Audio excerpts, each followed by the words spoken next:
All right, so this is just going to be a quick run through the solutions. Well, just to get anybody that wants to still do this going on the Chapter 6 online assessment. Let's just see if the pen's working. That's not too bad.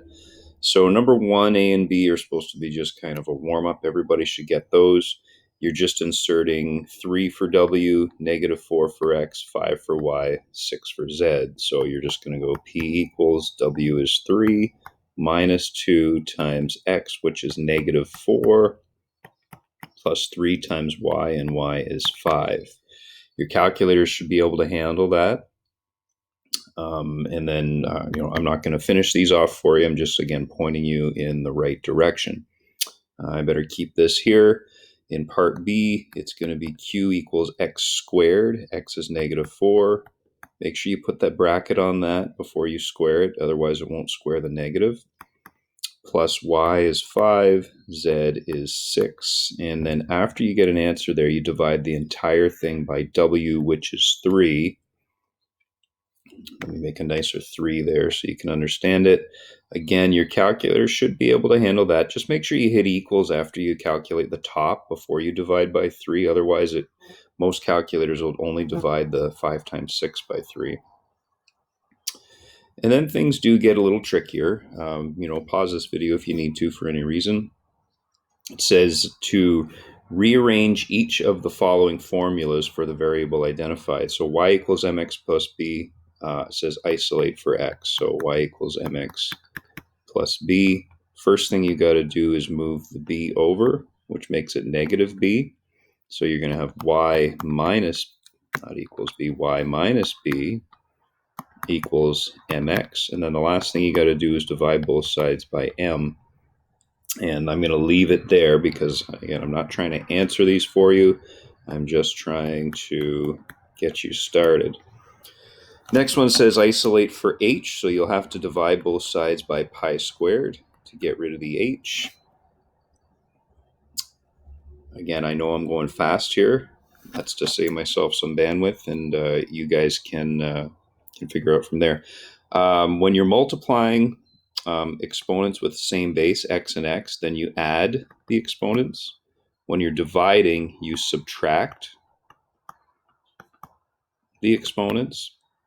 And when they're outside the brackets, like in part C, you multiply.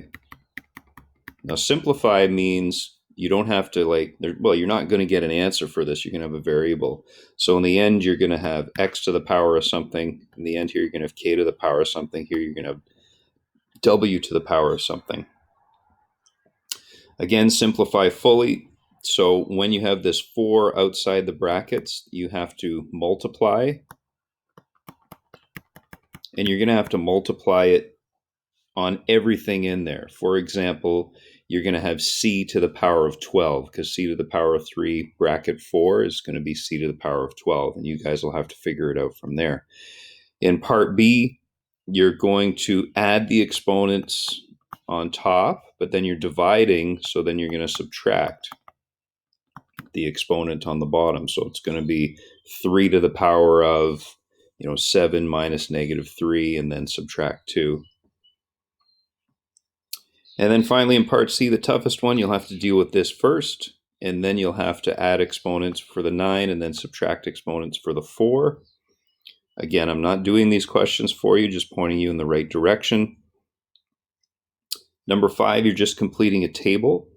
And I'll show you the first one, and just to get you started. So see that 3 right there? That means it's a third root. So exponential form, that's 125 to the power of 1/3. 1/3 exponent is like a third root. All right. And then if I take my calculator and if I go 125 to the power of bracket 1/3, then it gives me the answer, which is exactly 5. So that's how, so you should have these roots, here and here. You should have exponents here, and then you should have final answers from your calculator here, here, and here. All right. Getting there. Number 6, solve the following equations algebraically. When they have the same base, you actually just set it up as, 2x plus 5 equals 19. That's all there is to it. So that'll be 2x equals 19 minus 5. So that's going to be, well, I'm not going to finish it from there. You guys can finish it. You're solving for x at that point, all right? Down here, the bases aren't the same, but it's very easy to make them the same. 5 to the power of x minus 6 equals, and 25 is the same as 5 to the power of 2. 5 to the power of 2, and then that there is a 7. So now it does have equal bases, and it's 2 times 7 on the right, and x minus 6 on the left. Same idea here, 2 to the power of 3x plus 1 is equal to 32 is the same as 2 to the power of 5, and then you've still got that 4 there to deal with, and then you can solve it just like part A. The last question, it gives you the formula, so it's not really that bad. It's the amount in milligrams of medication left in someone's body after T number of hours. So it's an exponential equation that has to be solved, and it says determine the amount of medication after 4 hours. So just put in a 4 for T and let your calculator do the work.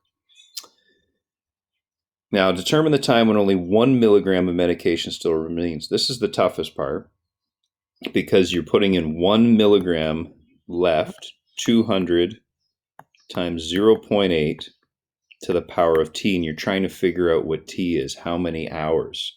So probably the easiest way to explain this would be, okay, so you go 1 divided by 200 equals 0.8 to the power of T. 1 divided by 200 will be some really small decimal. And then if you just play around with values for T, then find the closest one. It says just record your answer to 2 decimal places and show your work for what you did.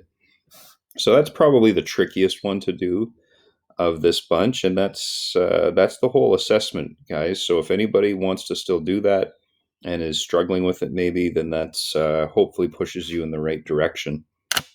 Mostly just, exponent laws really was one of the main things in solving equations.